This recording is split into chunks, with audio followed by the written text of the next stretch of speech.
Greetings, fellow time travellers. As always, great to have you with me as we travel together through space and time. Before we get started today, let me pause for a moment and take stock of where we've travelled together. In the first series, we touched down on the east coast of England about 1 million years ago. And over the next 100 episodes, we travelled through history and explored some of the most extraordinary people, places and breathtakingly beautiful landscapes to be found in England, Scotland, Wales and Ireland, all of which are places that I love and certainly grew to love even more. Not content with putting all that British and Irish history into one single series, in the next we went one step further. This series is the history of the world in 100 episodes, and the self-appointed remit, I know some people will say it's mad and impossible, but it's an attempt by me to try and make sense of this great big beautiful blue ball and how the lot of us, all of us Homo sapiens, have made our marks and shaped it. So, no apologies, it's my story of the world. So series 2 began in Mesopotamia, in the magical city of Ur, something like 4,300 years ago, where we met a woman called Enheduanna, who is the first named writer in the world. Since that first episode, we've circumnavigated the globe, time travelling past incredible moments in history, right up to where we are now, where we're about to land in South America in the year 1545. So, to all my fellow time travellers, I'd like to say a huge thank you for joining me on this journey and staying with me. To help support the making of these podcasts, please sign up to my patreon.com site. It costs a bit of cash, not much, but that cash gets you exclusive access to a weekly question and answer session and competitions and prizes and all sorts besides. Right now it's time to get back to the history of the world. Strap yourselves into the time machine, people, as we set off on the next stop in my love letter to the world. Recorder, microphone, action.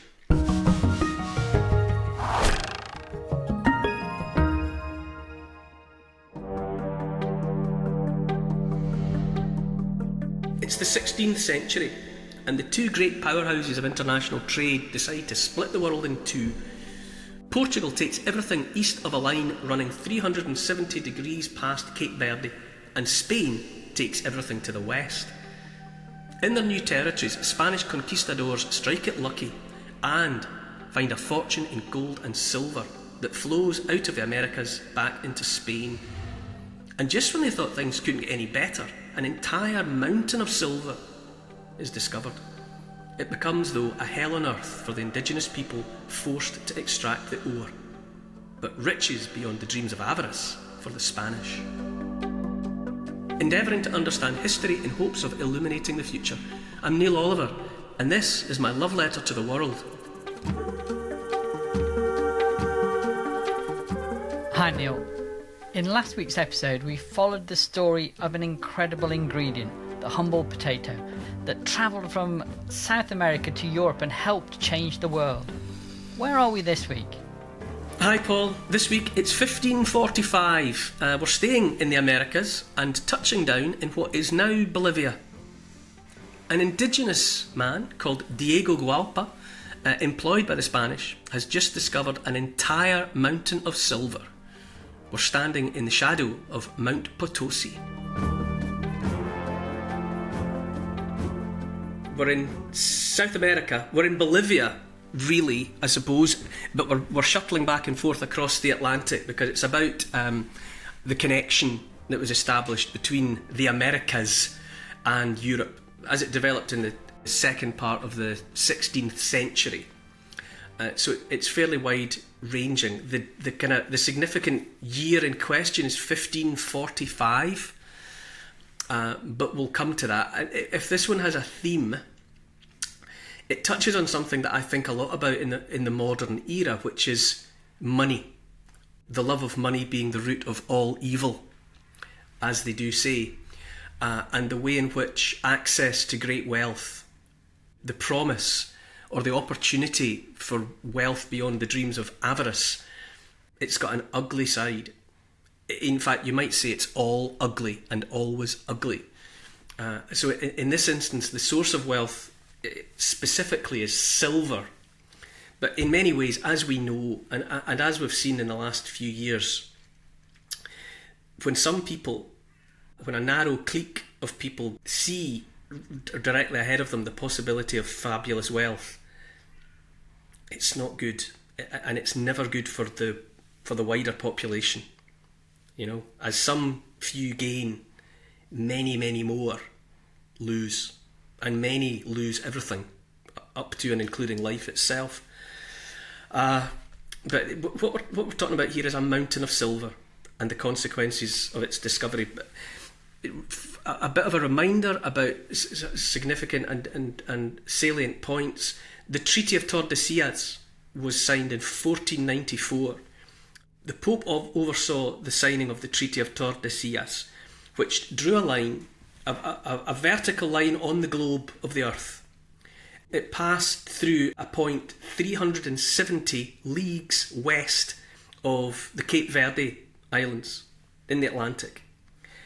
Everything to the west of that line was ceded in trading terms to Spain. Everything to the east of that line was ceded in trading terms to Portugal. I mean, you imagine the audacity of it. They decide between them, between the rulers of Spain and the rulers of Portugal and the Pope, they decide to split the world between themselves. It's extraordinary, and it's right in there at the root of all evil. This is the way people invite themselves to think when they think they've got the upper hand. And of course, the Pope was on board. When has the Vatican ever turned its nose up at the opportunity for a share of the cash? So it was hardly surprising that the Pope was happy to get involved, because there's a cut going their way as well. So anyway, that was signed in 1494, as I say, just 2 years after Columbus had, well, in inverted commas, discovered the American continents. But here's the thing: the Reformation swept across Europe in the 16th century. In the early part of the 16th century, that tsunami wave of Protestantism upended Catholicism in so many ways. And one thing that happened was, after the Reformation had begun to unfold, the Protestant states, the newly Protestant states of Europe, looked at the Treaty of Tordesillas and said, you can forget that. They decided it didn't have any bearing on their behaviour whatsoever. The world was in flux in the 16th century on religious grounds. Anyway, so there's a bit of background.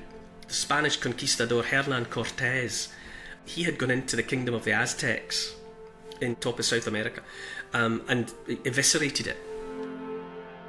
I suppose, you might say it mirrored the way in which the Aztecs had been eviscerating their victims. That whole dreadful culture of splitting people open and tearing out their living hearts and all of the rest of it, that bloodthirsty cult come religion come understanding of the cosmos. So they had been opening up people and taking out their beating hearts, and Hernán Cortés turned up and more or less did the same thing to their civilization. The Aztecs had been scuppered, they had been holed below the waterline in no small way by their own creation myth. They believed, they had told themselves from their beginning, that they were the work of a pale bearded god who had come from the sea and had created the Aztec world. And on departure, after the work of creation, this pale bearded god had said that he would be back. Look out for me, sort of style. All these creation myths have someone who goes away on the promise of returning. And so when Hernán Cortés turned up, a bit paler than the locals and bearded, there was a general suspicion that it was the myth coming to pass, that their god had come back. So it was a contributory factor in what rattled the Aztecs right down to their foundations and led to their undoing. Obviously, they were much more undone by disease, it would appear.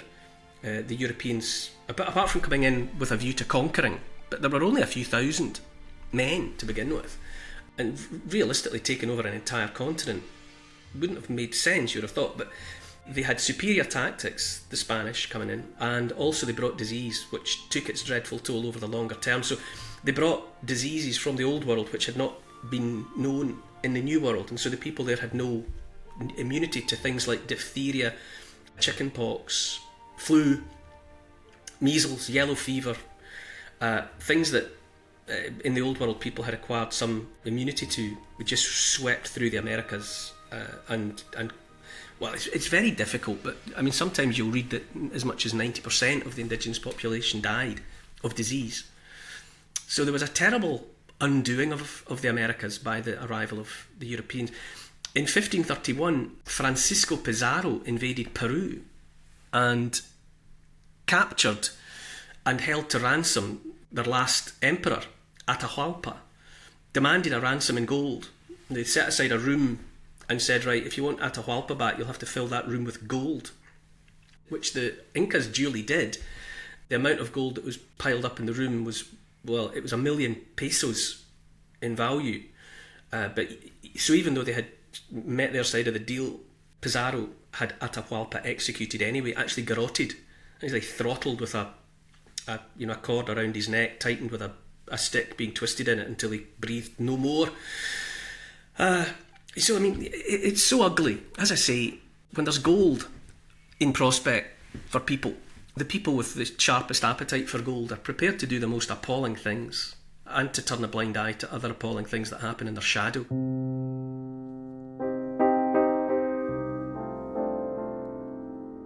So what started basically coming out of the Americas and going back across the Atlantic in ships and into Europe was a river of gold and silver, a source of wealth beyond imagining, and it destabled the money markets of Europe. Because if you imagine a financial system that's kind of contained within itself and wealth is being exchanged, when you suddenly flood it with a whole new river of gold and silver, it changes everything. So it was quite chaotic in the financial markets. And then in 1545, I mentioned that date at the top, in 1545, an indigenous guy who was employed by the Spanish to go looking for sources of wealth in what we would know as Bolivia, he found a mountain of silver called Potosi. I mean, it's not like a shining heap of solid silver. It was silver occurring in its geological association with other metals, from which it had to be distilled, purified. But nonetheless, this mountain in Potosi in Bolivia was silver from top to bottom. The whole thing, it was a whole edifice of silver. Silver, just the silver ore just running through it. And so you can imagine what that meant as the Spanish began to salivate at the potential of this. And Potosi became a boomtown. First of all, there were hundreds, then there were thousands, then tens of thousands, and eventually hundreds of thousands of people were pulled in to work, to mine it, to burrow into it, to get their hands on the silver. They called it Cerro Rico, the rich mountain. That was the name that they applied to it, Cerro Rico. And by the second half of the 16th century, so Diego Gualpa finds this thing in 1545, for the next decades, 1550s, 60s, 70s, 80s, the output from Potosi was 2/3 of all the silver mined anywhere in the world. For 50 odd years, 2/3 of all the new silver that was coming out of the ground anywhere was coming out of Cerro Rico at Potosi in Bolivia. So if the money markets of Europe had already been a bit thrown by the arrival of the first gold, you can imagine what this river, 16,000 tonnes of Potosi silver had come out of that location by 1650. Okay, so within 100 years, 16,000 tonnes of previously non-existing silver was circulating in Europe. So you can imagine what that did. There was even an expression that was coined around that time, which was valer un Potosi, which means worth a Potosi. So if people were talking about something enormously valuable, they would say valer un Potosi, worth a Potosi. In fact, Cervantes used the term in Don Quixote, his great novel. It was common parlance to imagine that anything that you had to contemplate as being a source of unimaginable wealth was on Potosi. There we have the love of money being the root of all evil, because while some people were getting rich And it's always just a few, really. It was the making of a hell on earth for the people of the hinterland of Cerro Rico. Some people were getting rich, but most people were being destroyed. The Europeans, when they arrived in amongst the Inca, had been made aware of a system whereby the majority of the locals, the poor, the mass of the people, owed labour to the narrow clique above them. It was called mita, and it meant that in return for being allowed to exist on the land, they had to spend some of the time working for the aristocrats above them. They just owed them the sweat of their brows and the strength of their backs. And when the Spanish arrived in the same territory, they latched onto this and began exploiting the same system, in no small part because it mirrored for them a system that they had employed back home called encomienda. Encomienda had come in during the time of the Reconquista, when the Christian Spanish were removing and deposing and evicting the Muslim Moors. So as they regained control of the territories, where a Muslim population was left on the land, they were kind of captured by encomienda. And encomienda was a system whereby an individual was given a territory, and all of the villages and all of the people within that territory, notionally in return for the protection of the aristocrat, they owed him labour. It's protection money, except that rather than money, they had to provide their own labour. So because the Spanish were already employing a system, encomienda, in the old country, when they went into the territory of the Inca and heard about mita, the same idea that the peasants owed the rich man work, they just saw that, we can take advantage of this. And what it meant was that the people living in anywhere near Potosi, Cerro Rico, were just exploited as slaves by the Spanish aristocrats, who, by royal command of the King of Spain, King Charles, were given these territories, and they could run them like little petty kingdoms, which is what they did. Imagine the scene. Potosi is now, Cerro Rico is now this hell of people. You can imagine some mound in the landscape that's just covered with ants, but when you look closer, the ants are people who are just being made to crawl all over it and to burrow inside it. Their shafts and whatever have been opened up into it to get to the silver. One Spanish observer, Domingo de Santo Tomas, wrote, quote, "To the complete perdition of this land, there was discovered a mouth of hell, into which a great mass of people enter every year and are sacrificed by the greed of the Spaniards." Another writer, Rodrigo de Luisa, so they're the Spanish themselves. Some of their number know fine well what's happening and that it's wrong. He describes the mining work in detail. Quote, "The Indians, which is to say the indigenous people, enter these infernal pits by some leather ropes like staircases. Once inside, they spend the whole week in there without emerging, working with tallow candles. They are in great danger inside there. If 20 healthy Indians enter on Monday, half may emerge crippled on Saturday."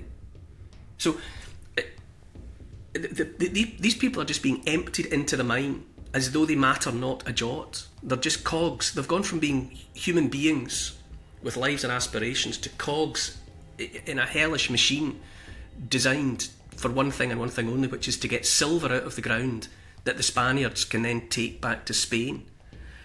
So the mines were lethally dangerous. Collapses and all of the rest of the things that you would associate with burrowing underground. But once the ore was on the surface, it had to be processed to get the silver out of it. That process used enormous amounts of mercury. And mercury is toxic in the extreme. And so if they weren't being killed by the collapses and falls and all of the rest of the things that happen underground, they were being poisoned to death by the extraction process. you have to think that in 1492, Christopher Columbus, on this kind of quixotic endeavour to find a way to the east and to the Spice Islands, and he, by accident, discovers, from the European perspective, this vast territory that we know as the Americas. And within a lifetime, they're just raping the place.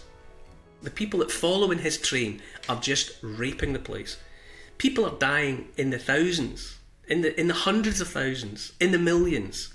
And all that anybody cares about is getting the gold and the silver, in which that place is naturally rich, and shipping it back across the Atlantic. It's so depressing to contemplate that is what we're like. That is what our species is up to when it gets the opportunity. It's so shatteringly shaming, I would say. The Spanish operations were really confined in every way that mattered to, well, what they called New Spain, which is the territory we call Mexico, also to Peru and to some of the islands of the Caribbean. But having said that, the shadow of their hand was over the whole continent, and the misery that came in their train was spread far and wide. King Charles of Spain, he liked to, for whom his empire was so great that the sun never set upon it. He liked to imagine that he was running the whole empire directly, but of course he wasn't, because the state capacity was not there. What was happening on the other side of the Atlantic, might as well have been happening on the moon, for all of the practical influence that he was able to have on it on a day-to-day basis. It was really being run by governors that he was appointing, and it was understood that they could do and did do whatever they wanted with the people, with whatever they wanted, as long as that river of silver and gold and also tobacco and sugar, it kept flowing back across the Atlantic. I mentioned the feudalism of encomienda, whereby a crown-appointed aristocrat would be given command of a territory, and automatically, overnight, in that moment, all of the people living there, the indigenous population, owed that aristocrat their labour, their strength that he could employ, it was slavery by any other name, really. And encomienda actually explains a distinct difference between the societies that developed in South America compared to the societies that developed in North America. Encomienda, this feudalism, this idea of a dictatorship by one person over a mass of the population, it has its consequences in what has happened in modern South America. The dictatorships and that feudal exploitation of people right up into the modern era was a consequence of encomienda, where in the north, by way of a contrast, where the primarily Protestant states came in and established colonies, where the rights of the individual were kind of notionally respected, the right to property, the right to representation in a court of law, the rule of law. I mean, there's exploitation and corruption everywhere. However, because of those basic principles, that's why you end up with the United States of America, into which, for generations and right up to the present day, people in South America want into. They want away from the consequences of encomienda, and they want into the north, where the rights of the individual and the rule of law it created a different set of civilizations. So, there's a profound difference. In many ways, you cannot get away from the fact that the destiny of South America and Central America would have been oh so different if the Spanish had only introduced horses, which is one of the things they did, which was beneficial. If they had just called it quits at horses, then the world might have been altogether different for South America.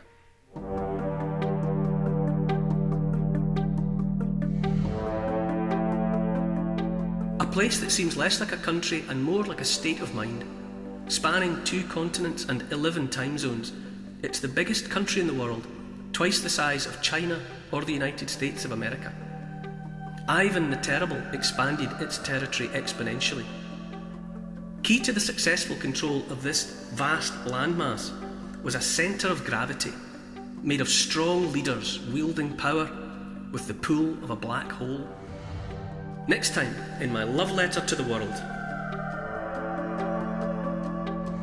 To help support this podcast and to get access to new and exclusive history and comment vodcasts every week, sign up to my Neil Oliver Patreon site. I'd love to see you there. Check out the Instagram account called Neil Oliver Love Letter, my YouTube channel simply called The Neil Oliver Channel. And to help build this podcast, please tell your friends about it. Get them listening and write a review to convince the online crowd to join us. For further reading about these moments in time, you could try my book. It's called The Story of the World in 100 Moments, and it's published by Transworld. Neil Oliver's Love Letter to the World is produced by Paul Ratcliffe and Neil Oliver for Catnip Inc. Music's composed by Milo McKinnon. Social media and YouTube producer is Oscar CFR. Additional research is by Evie, Lucian, Archie and Teddy. Finance is by Catherine and Trudy. Post-production is by Althorpe Studios, and the graphics are by Paul Plowman. Thanks for listening. This has been a Catnip Inc. Podcasts production.